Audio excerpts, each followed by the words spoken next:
Mostly down market today, but big tech did outperform. AI-driven names like NVIDIA and Alphabet were two of the top stocks in the S&P 500. Joining us now, Sixth Street partner and vice chairman Marty Chavez. Marty, it's great to have you on the show.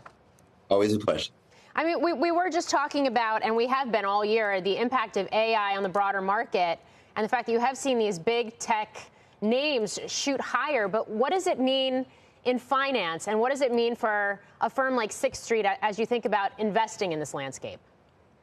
Well, I've been tracking AI for most of my life. I got a PhD in AI a very long time ago when we were embarrassed to talk about AI because we were able to achieve so little. And 30 years on, that has changed, and the advancements that we're seeing literally every week are startling and wonderful, and everybody's got to pay attention to it. Doesn't matter what industry you're in. I guess the starting point for thinking about it might be that it's going to make all of us more productive, and it's going to be a force multiplier. We just don't know exactly by how much and when that's going to materialize. For our portfolio companies, we're working with all of them to understand the opportunities and the threats occasioned by AI.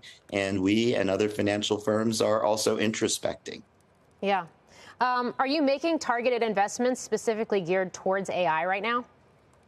We're thematic investors, as you know, and we're certainly looking hard and developing themes in and around AI, and this is a very active area right now. So where are the opportunities going to be? Are they going to be in these foundational large language models? Are they going to be in data centers, infrastructure, new software technologies? How is the whole thing going to look? Is it going to be vertical software providers on top of foundational LLM providers?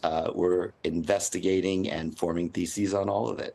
And you've studied this, Marty, so maybe you can help public market investors, at least, if not give them the answer for what's going to be most investable, help them see how they'll know when it's coming. So we've seen NVIDIA move, a couple of other names as well. But when it comes to life sciences, when it comes to finance, what are going to be the first signs that somebody, either a company using these tools or a company delivering them, has figured it out where AI is concerned?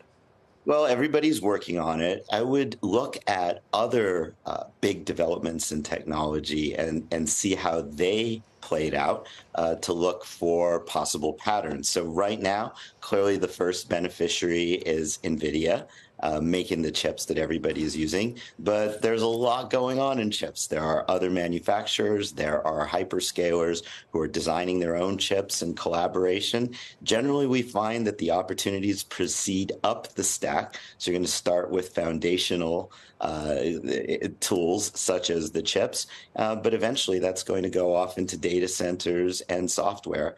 I would expect, but nobody knows where this is going. That would be the likely trend, up the level of abstraction. Okay. Are we going to see industry-specific models, say in biotech and life sciences, that are moving the needle? Can investors look for developments like that? Because we're starting to see them, in CRM, in customer service, things like that. Is that going to play out as well?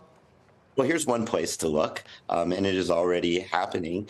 I work with a wonderful company called Recursion Pharmaceuticals, a pioneer in AI-enabled drug discovery. And there, the company is doing experiments, data gathering experiments on an industrial scale, and putting that together with AI to predict how perturbations in a cell, for instance, knocking out a gene or throwing a small molecule at it, might cause it to respond. And doing this is in a consistent and comprehensive way to decode biology, to understand what is going on way down at the level of cellular processes. So this is already happening. Recursion is one example. There are many in our portfolio companies. We're looking at every company, particularly in life sciences and healthcare, that has gathered a data asset and asking, what is the opportunity if you used AI on that data asset to create new refined data sets? This has been something going on for a long time. Expect a lot of opportunity there as well.